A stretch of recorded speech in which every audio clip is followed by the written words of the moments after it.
talk about the nor'easter in a sec, but let's focus on what's happening right now, which is pretty lovely for February. Another day that we hit 50 degrees. And, you know, Eric, as I tend to do occasionally, I was complaining to someone today that in spots it was cool, and she said, David, it's February. We have to recalibrate ourselves. That's right. Right? I mean, it's been so mild that even 10-degree warmer than average day actually feels a little bit chilly at times. So we hit 50 in Boston today, 53 in Fitchburg.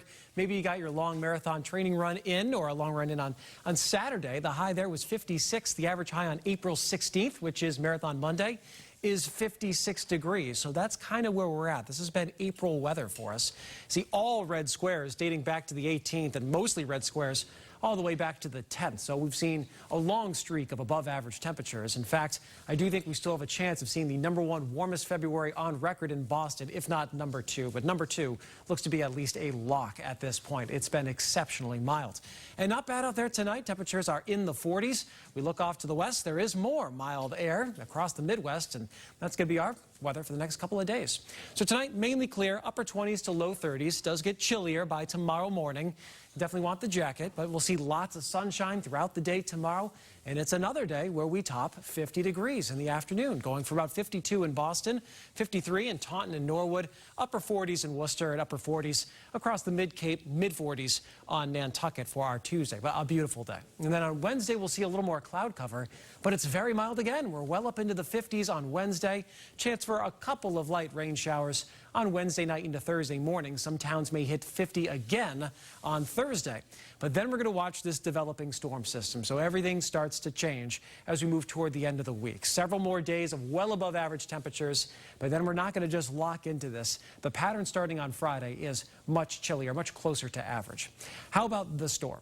Well, this is what we're watching for Thursday night into Friday and perhaps lingering into Friday night as well.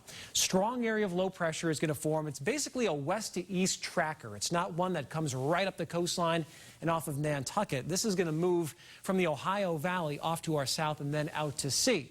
Exactly how far north it comes is going to determine the overall impact for us.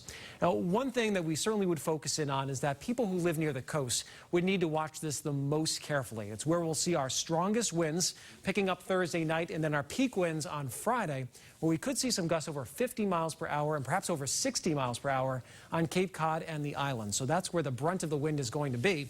But those northeast winds are going to stay with us right into the weekend. This is going to build up water over successive tides and also could create a lot of beach erosion. So I think from a coastal perspective, that's where we certainly feel that there'll be the strongest impact. Will we see any wet snow mixing in here? That's a possibility, but right now it doesn't look like a big snowstorm. And inland areas would have the highest chance of seeing some of that wet snow on Friday. So we'll update you all week. Enjoy the few days leading up to that one, and then much chillier this weekend. Highs near 40 both days. And by the way, this big week at WBZ, Barry Burbank is celebrating 40 years at WBZ. Every year at this station, you can see the weather graphics looked a little bit different back in the day. And we're going to have a full look back at his career on Wednesday, the anniversary. So, David and Lisa, what a career here. Absolutely. Seriously. That's very awesome. All right, thank you so much. Appreciate it, Eric.